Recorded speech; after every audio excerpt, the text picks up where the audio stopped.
Alright, let's tackle this scenario here where fine-grained access controls are required and we want to minimize maintenance overhead, ensuring scalability.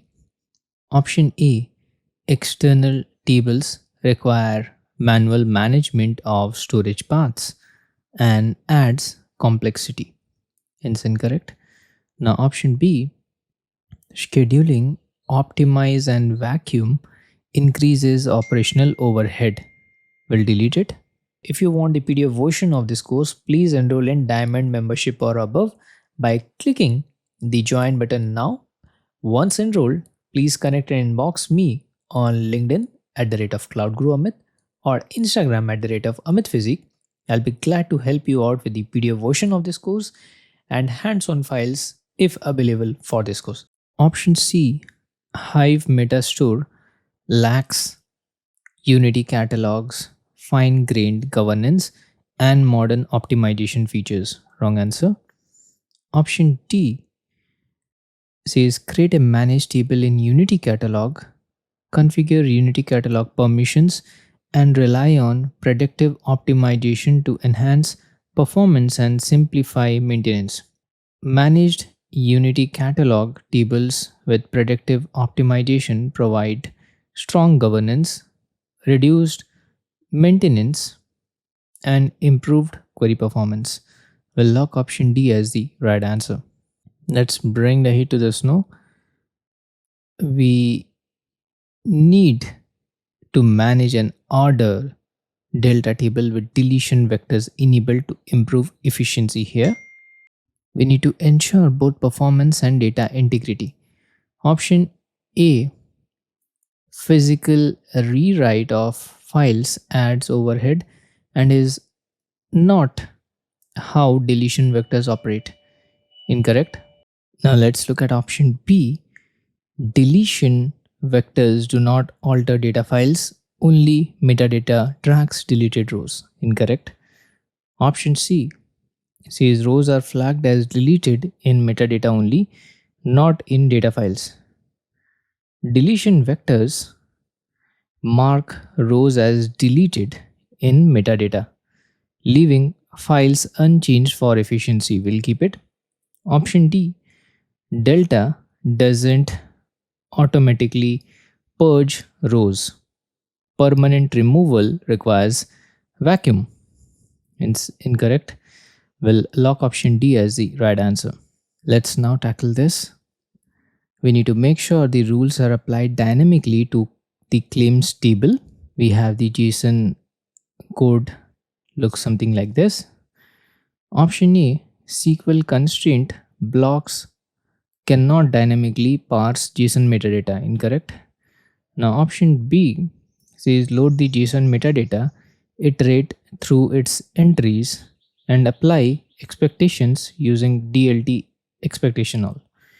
DLT expectation all allows dynamic application of JSON defined rules, ensuring flexibility and scalability. We'll keep it. Option C, external API calls add latency and complexity without native integration. Wrong answer. Option D, @DLT.expect decorators require hard coding each rule, reducing adaptability. We'll delete it. Option B is the right answer. Let's bring the heat to the snow. We need automatically propagated to the customer silver during pipeline execution here. So there's a silver table named customer silver. We need to make sure deletions in the bronze table are propagated in the silver table. Option A, apply changes without CDF only filters soft deleted rows, not true deletions. Incorrect. Now option B, CDF on target tables doesn't capture source deletions for propagation. Wrong answer. Option C says enable CDF on customer bronze, read its CDF stream, and use apply changes with apply as deletes for customer silver. CDF on the source with apply changes and apply as deletes ensures deletions flow to the target table. We'll keep it. Let's move to option D. Option D, vacuum removes files but requires full rebuild, adding unnecessary overhead. We'll delete it. Option C is the right answer. Let's now tackle this. We need to make sure cust key is not null and order amount is greater than 0. Option A, expect or drop ensures invalid rows are dropped, enforcing data quality. This looks good. We'll keep option A for now. Option B, chained expect or drop is not supported in the syntax. It's a syntax error, incorrect. Now option C, expect only flags invalid rows but doesn't drop them. Wrong answer. Option D, expect in chained form still retains invalid rows, not meeting the requirement of the equation. Incorrect. Option A is the right answer. Let's now look at this scenario here. We need to a way that is automatically available on every cluster provisioned in the workspace. Let's look at option A. Uploading to a Unity catalog volumes with an init script ensures PyYAML is installed consistently across all new clusters. We'll keep it. Option B, git repo do not automatically install wheel files on clusters. Incorrect. Now let's move to option C. Option C, installing from a user home directory limits availability and doesn't scale across all clusters. Wrong answer. Option D, a private PyPy repository requires external connectivity, which is not possible in an air-gapped workspace. Wrong answer. Option A is the right choice. Let's now look at this. We need to invoke a job named myProjectJob. The execution should respect the prod target context, so the job runs with the correct target specific configuration. Option A, Databricks job run doesn't support the environment flag for bundle target execution. Incorrect. Now option B, Databricks execute is not a valid CLI syntax. Wrong answer. Option C, Databricks run ignores bundle target context and cannot enforce flag tprod.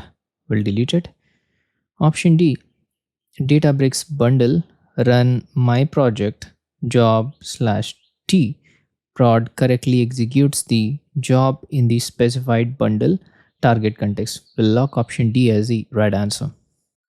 Let's now tackle this. We want a modular and testable way to apply data frame transform logic. Option A, pipeline class mixes object design with ETL logic, reducing modularity for testing. Incorrect. Now option B, transform data function isolates transformation logic and enables unit testing with assert data frame equal. We'll keep it. Now option C, df transform upper value fails since the function signature doesn't align with data frame expectation. We'll delete it. Option B is the right answer. Let's now look at this scenario here.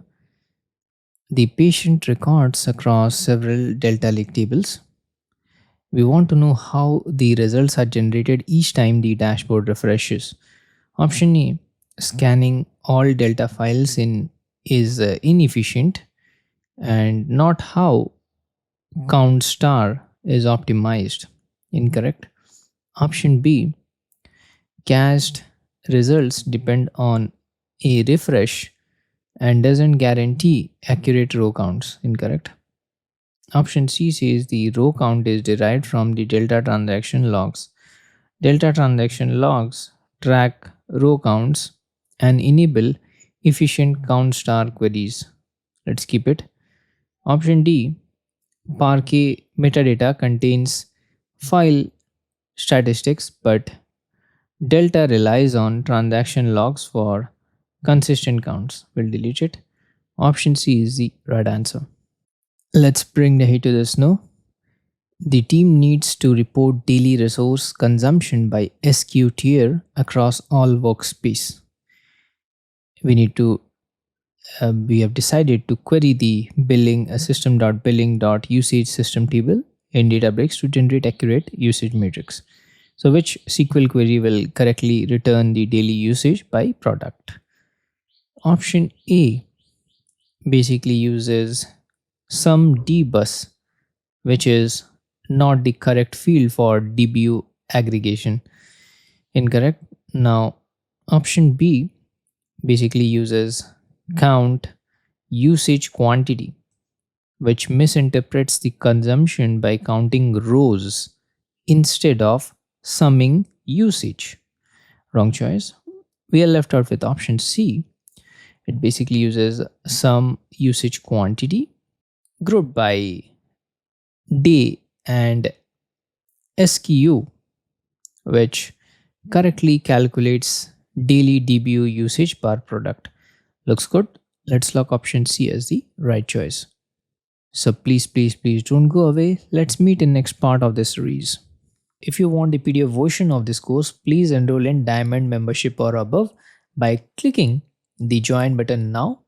Once enrolled, please connect and inbox me on LinkedIn @CloudGuruAmit or Instagram @AmitPhysique. I'll be glad to help you out with the PDF version of this course and hands-on files if available for this course. Thank you so much for watching this video.